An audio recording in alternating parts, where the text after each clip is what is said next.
सुरगुरुं वन्दे जगत्कारणं वन्दे पन्नगभूषणं मृगधरं वन्दे पशूनां पतिं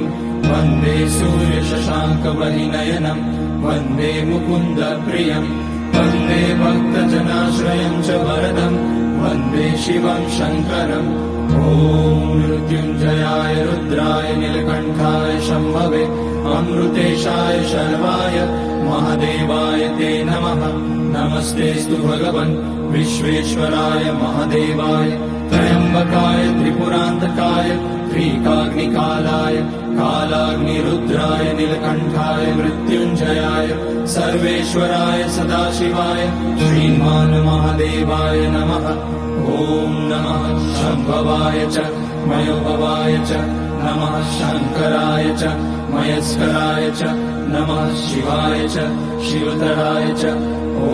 त्र्यम्बकं यजामहे सुगन्धिं पुष्टिवर्धनम् उर्वारुकमिव बन्धनान् मृत्योर्मुक्ष्यमामृतात् नागेन्द्रहाराय त्रिलोचनाय भस्माकराय महेश्वराय नित्याय शुद्धाय दिगम्बराय तस्मै नकाराय नमः शिवाय मन्दाकिनी सलिलचन्दनचर्चिताय नन्दीश्वर प्रणतनाथ महेश्वराय मन्दारपुष्य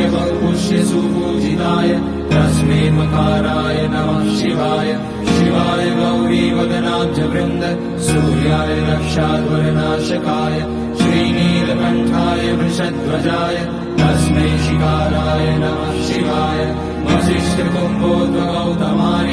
मुनीन्द्रदेवार्चितशेखराय चन्द्रार्कवैश्वानरलोचनाय तस्मै वकाराय नमः शिवाय यज्ञस्वरूपाय जटाधराय पिनाकहस्ताय सनातनाय दिव्याय देवाय दिगम्बराय तस्मै यकाराय नमः शिवाय पञ्चाक्षरमिदं पुण्यं यः पठेत् शिवसन्निधौ शिवलोकमवाप्नोति शिवेन सह मोदते।